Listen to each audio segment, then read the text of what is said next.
मेरी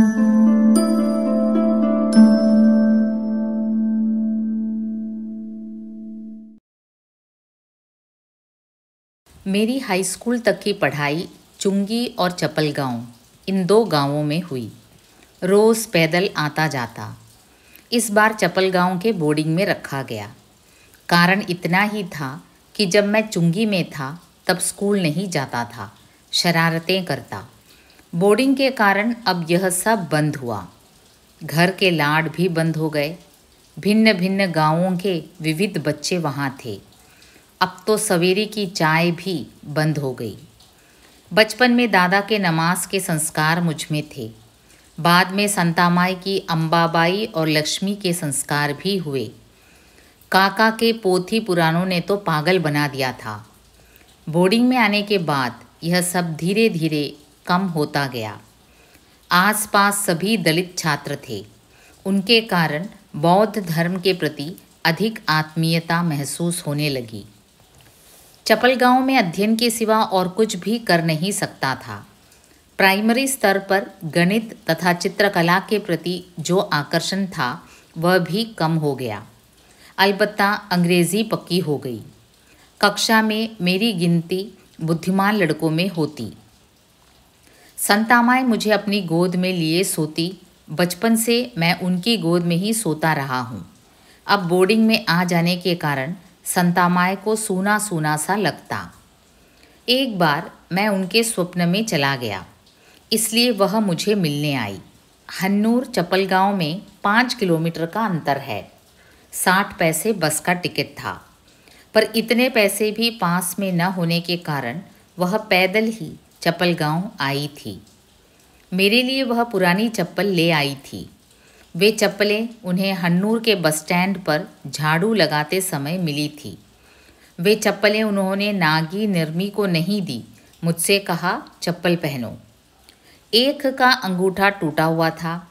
मैंने पैर डाले, ठीक आए, पर वे किसी स्त्री की थी। मैंने पहन ली। दोनों गांव में निकले। संतामाई अंगूठा ठीक करा लेना चाह रही थी। स्टैंड के पास चमार बैठा था। उसके पास गए।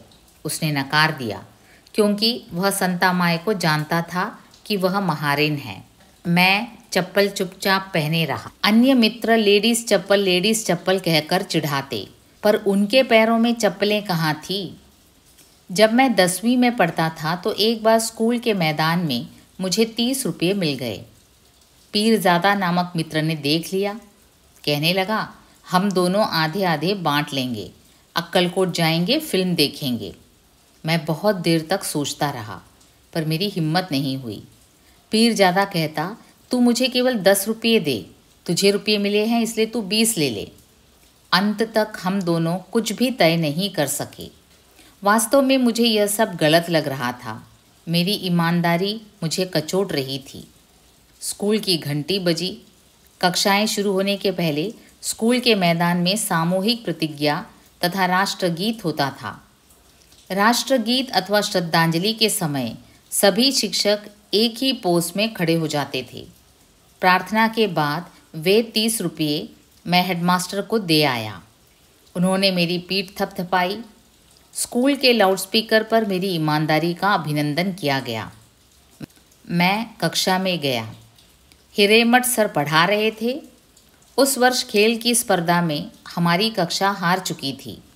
उन्होंने पढ़ाना बंद कर दिया और सबको संबोधित करते हुए बोले, हम खेल की स्पर्धा हार चुके हैं, कोई बात नहीं, पर लिम्बाले की ईमानदारी से हमारी कक्षा की विजय हुई है। वह खुशी मुझे मूल्यवान लगी। शनिवार रविवार को मैं गांव निकल जाता, फिर सोमवार को ही वापस आता।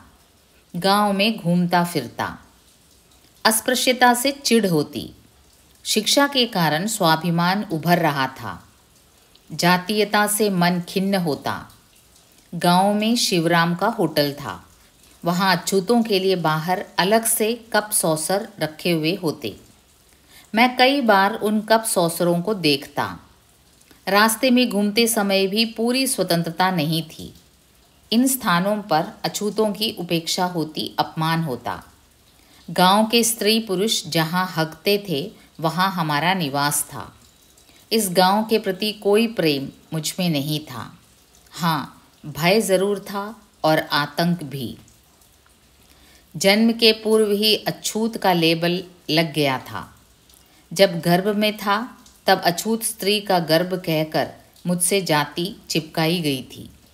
मृत्यु के बाद भी अछूत का शव कहकर अछूतों की श्मशान भूमि में 4 अछूतों के कंधों के सहारे ही तो जाना है। हम गांव में स्वाभिमान से घूमते, इस कारण गांव के युवक खार खाते। उन्हें नहीं चाहिए था हमारा स्वाभिमान। स्वाभिमान में एक अलौकिक ताकत होती है, इसका एहसास मुझे हो रहा था। हम थोपी गई शूद्रता में जलकर राख नहीं होना चाहते थे, छटपटाते थे। शिवराम के होटल के बाहर रखा गया कप सॉसर हमें हमारी जाति का अपमान लगता। पुरानी पीढ़ी उस अपमानित कप सॉसर में चुपचाप चाय पीती। रामबाप शिवराम के होटल में जाता, बाहर के आले में रखा कप सॉसर उठाता। उसी आले में जर्मन का एक गिलास रखा हुआ होता, ऊपर से पानी दिया जाता। रामबाप पानी पीता, चाय पीता। कप सॉसर धोकर वहीं रख देता, ज़मीन पर पैसे रख देता अथवा ऊपर से देता। हाथ में पैसे देना अपराध था। मैं रामबाप से बातचीत करता। रामबाप कहता, अपनी जाति ही निम्न है, पीढ़ी दर पीढ़ी यही चल रहा है, हम कर क्या सकते हैं? गांव के खिलाफ चलकर यहाँ कैसे जी सकते हैं? कभी तो गांव के खिलाफ जाना ही होगा। कितने दिन मौन होकर जिएं, कितनी पीढ़ियों को इस प्रकार की जिंदगी जीनी होगी। कभी तो इन सबको नकारना होगा। मैंने और पर्शिया ने सोचा कि शिवराम पर कानूनी कार्रवाई की जाए, पर उसके होटल में चाय पीने के लिए पैसे नहीं थे। दादा को भी हमाली नहीं थी। दादा के पास 10 पैसे थे। उनकी सभी जेबों की तलाशी ली। बीड़ी के लिए उन्होंने 10 पैसे बचा कर रखे थे। मैं जिद कर रहा था, दादा से पैसे लिए मैं और पर्शिया शिवराम के होटल की ओर आंधी की तरह चले। ऊपर से पानी परोसा गया। पर्शिया ने कप सॉसर धोया, मैंने ज़मीन पर पैसे रख दिए। फैमिया ने पैसे लिए, ऊपर से चाय डाली। उस चाय को लेकर हम दोनों सीधे पुलिस स्टेशन पहुँचे। हवलदार खैनी खाते बैठा था।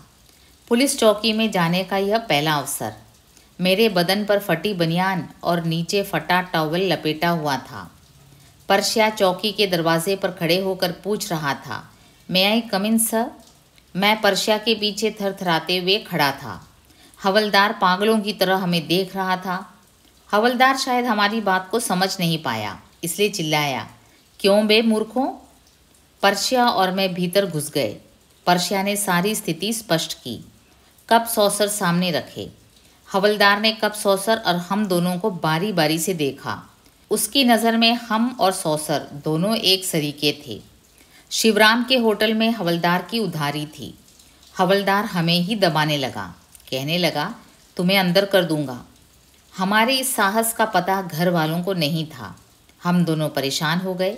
बेकार में बेवकूफ़ी हो गई। हम क्या रोज़ वहाँ चाय पीने जाते थे? घर वालों को पता चल जाए तो क्या होगा?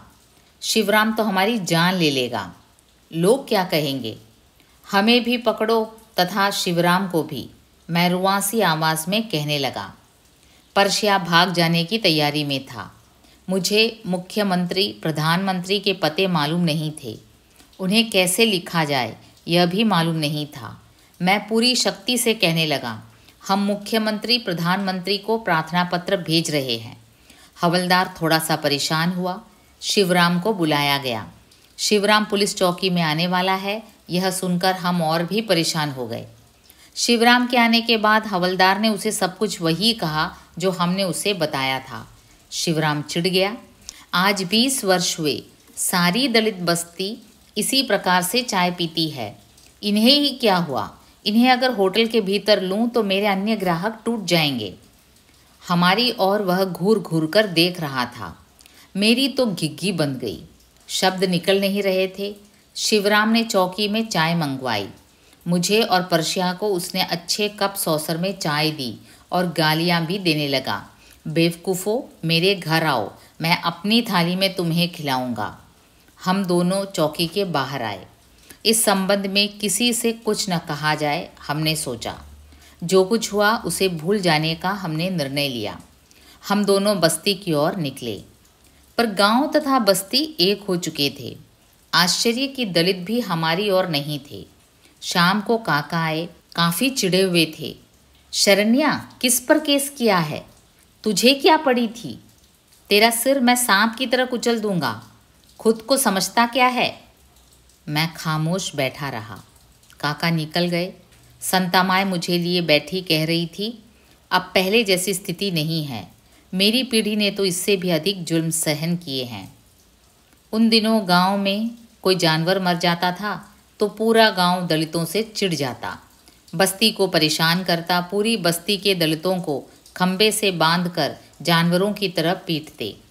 तुम लोगों ने ही जहर देकर हम लोगों के जानवर को मारा है, ऐसे आरोप लगाते। औरतें बच्चे रोते, सारे पुरुष पीटे जाते। बस्ती को बहिष्कृत किया जाता। खेतों में मजदूरी नहीं दी जाती। पैसों के बावजूद दुकान से सामान नहीं दिया जाता। सभी ओर से उन्हें परेशान करते। दलित कसम खाते, छटपटाते। गांव के लोग जब दलितों को बहिष्कृत करते तब सातू बाप गांव का काम करता। वह गांव में घूमता, दलितों को परचून की दुकान से सामान लाकर देता। मृत जानवरों को अकेला खींचता, छीलता, फाड़ता और सबके घरों पर मांस पहुंचाता। अब समय बदल गया है। संतामाई की बातें सुनकर मैं भीतर ही भीतर कसमसाता। अत्याचारों के कारणों का पता ही नहीं चलता। संतामाई की बातें बेचैन करती। लगता यह एक ऐसी मार है जिसके खिलाफ बोलना भी मना है। किसान हमें खेत की सीमा पर भी नहीं घुसने देते। बकरियां चराने हेतु जवान दलित औरतें जंगल में गई कि किसान चिढ़ते, कहते हमारे खेतों की ओर न जाओ, हमारे जानवरों को घास की ज़रूरत होती है। तुम चोर हो, तुम खेत पर मत आओ, तुम्हारी बकरियां हमारी फसलें नष्ट करती हैं। और किसान दलित स्त्रियों का अपमान करते, गंदी गालियां बकते, पीटते। कभी कभार किसी का आंचल खिसका देते और कभी किसी को खड़ी फसल में खींच ले जाते। संतामाई मुझे अन्याय की कहानियाँ सुनाती। उनकी आंखों से टपकने वाले आंसू मुझे महाकाव्य की तरह लगते। उनकी एक एक कहानी मुझे महायुद्ध की चिंगारी का एहसास दिलाती। जिस भूतकाल को हम जी चुके हैं वह कितना भयावह है, इसका एहसास मुझे होने लगा। मेरी व्यथा मुझ तक सीमित नहीं है, वह व्यथा आज की नहीं है। इस अन्याय की जड़ें हजारों वर्षों के इतिहास में फंसी हुई हैं। मेरा दुख बुद्ध द्वारा देखा गया दुख है। मैं आज उसी दुख को झेल रहा हूँ। इसके बावजूद मेरे भीतर का बुद्ध जाग क्यों नहीं रहा है? मेरे नाना दादा परदादा इस कोटि की रक्षा करते रहे हैं। पाटिल जब तहसील जाते तो इस कोठी की रक्षा वे रात भर करते रहते। पर इन बेवकूफ़ों के मन में एक बार भी यह विचार नहीं आया कि कोठी में खाट पर सोई पटेल की पत्नी का चेहरा कभी देख लें। इसके बावजूद उन्होंने अपनी बहू बेटियों को रात के अंधेरे में इन कोठियों के अधीन कर दिया। इन कोठियों के निर्माण में अपनी ही बलि दे दी। उनकी जूठन पर जीने में ही अपनी जिंदगी को सार्थक मानते रहे। मेरा यह इतिहास।